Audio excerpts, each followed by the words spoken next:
If you only know how to do one repair on your air conditioner, this is hands down the one that you should know about.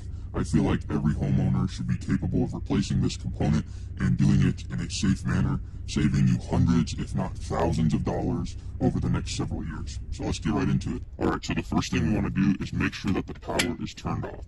Most commonly you'll have a disconnect like this with either a little plastic plug that pulls out, or you'll have a breaker. Whichever is the case, flip the breaker off or simply pull this out. You can set it on top or you can flip it upside down, and it acts as a little storage spot in the upside down position. Next, we're going to remove this side panel. Typically there's a little electric hazard thing here so you know which panel to remove. I'm going to be using my Klein multi-bit driver here. This is a great handheld tool because it has all of these different sizes contained into one unit, and then if it's too long you can also pop this out. So being as I have small space here, I can actually use this without the handle to take it off on this side. You can find this tool on our Amazon store. Just go down to the link in the video description, click my favorite HVAC tools, and you'll see all of these awesome tools that I use on a daily basis. Alright, so we're going to take this front cover off. So right back here is the part that we are after. This is called the capacitor. Now the basic function of this capacitor is it acts like a little battery, and it gives the fan and the compressor a little jump, if you will, when they first start. Now when these fail, there's a lot of signs that tell you that this has failed, and you don't even need a tool or anything to verify that the capacitor is bad. Now before you touch anything, just observe this capacitor and see what the condition of that capacitor looks like. If it looks like this and has a mushroomed out top or bottom, or is leaking fluid, or looks like it has burns, or it has something caught in those terminals, it's safe to say that your capacitor is bad and that it needs to be replaced. But we will go into how to test your capacitor. Even if it looks normal like this one is actually bad, and we'll show you that with a voltmeter.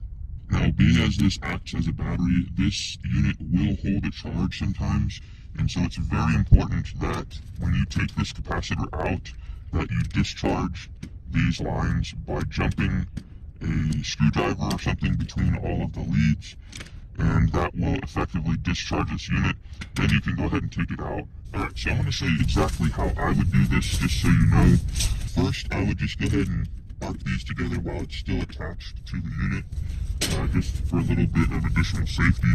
And just FYI, I have never gotten popped by one of these, and for a long time I did not discharge the capacitors, but you want to be as safe as possible, so take those little extra steps and you can avoid potential injuries. I've heard of some people getting popped by that even after the power is off. It's always a good idea to just snap a picture of this from multiple angles if you're not familiar with air conditioning and how this wiring works. Now that it's free hanging, what we can do is we can go ahead and take off our brown wire. Typically you'll only have one wire on the fan terminal there. That's obviously for your fan. Now I'm going to take my screwdriver and I'm going to just jump these out. Just go from this one to this one. Just jump all three of these. So now, if you had a normal AC unit, you wouldn't have these blue wires. So I'm going to go ahead and take these off. These are for my hard start kit. I will have a separate video on what a hard start is and why it is beneficial to have on your system. So typically, this is what you would see if you pulled off your capacitor. You'd have your brown wire there, so we'll remove that. We have one yellow that's on the hermetic pin there, so we're going to remove that.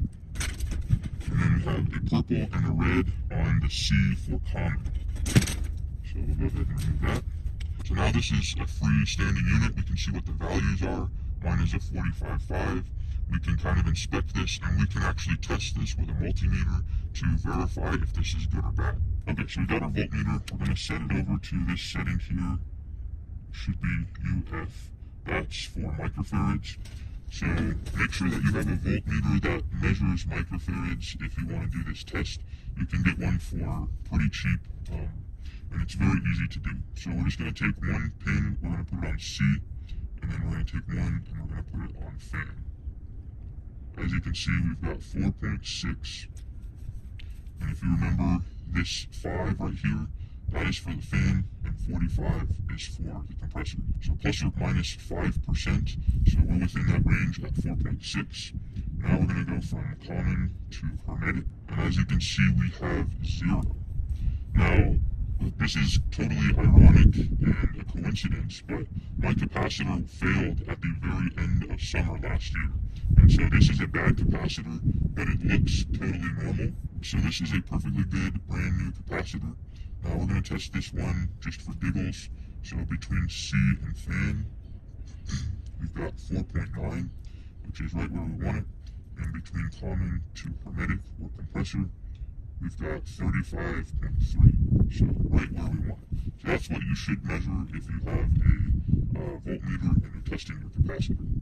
Now, if you're unsure of what size capacitor your unit has and you don't want to take the cover off to look all that up, there is a simple solution and something that is really handy, especially for an HVAC technician, but it could be very handy for a DIYer or a homeowner, and it's called the Turbo 200. Now this is basically a universal capacitor that has a bunch of different values, and this will work on basically any AC unit. So we have common right in the center, and then let's say our unit needed a 35-5 capacity. So we would take this jumper and we would go from 25 to 10, and we add those two values together, which create a 35. So then we would just attach the one wire that went to the 35 on the old capacitor to one of these pins, doesn't matter which one, and then the 5 would go to this pin for the fan. So you have options here. If you want to pick up one of these universal ones and keep it in your junk drawer, that's a great way to go. But if you want to open up your unit and just see what the values are on your capacitor, you can get one of these for about $10. You can keep it in your junk drawer, and that way when it's blazing hot outside, you don't have to call an HVAC technician to come out and charge you probably $300 to replace a $10 part. You can do it yourself and get your cooling back up and running quickly. Well guys, it is that easy to replace the capacitor on your air conditioner. I sincerely feel that each homeowner should be able to know how to do this safely and to be able to save that money when it comes to repairing your air conditioning in the middle of summer. Not only that, but you'll be able to do this repair a lot faster than having to call a technician in the middle of summer and have to wait for them to come out. So something that I advise all homeowners to do is just go ahead and pick up one of these capacitors, take the cover off your unit, of course with the power off, and see what the values are. You can order one on Amazon and just keep it in your garage, keep it in your junk drawer, and you'll be prepared in the event that your AC unit quits working. If you'd like to see how to properly clean your air conditioning unit like a professional and to also save money in that regard, check out this video right here, and we're going to show you how to do a deep clean on your condensing unit, saving tons of money and making sure that your air is nice and cold all summer long. Until next time, you guys be safe. Later.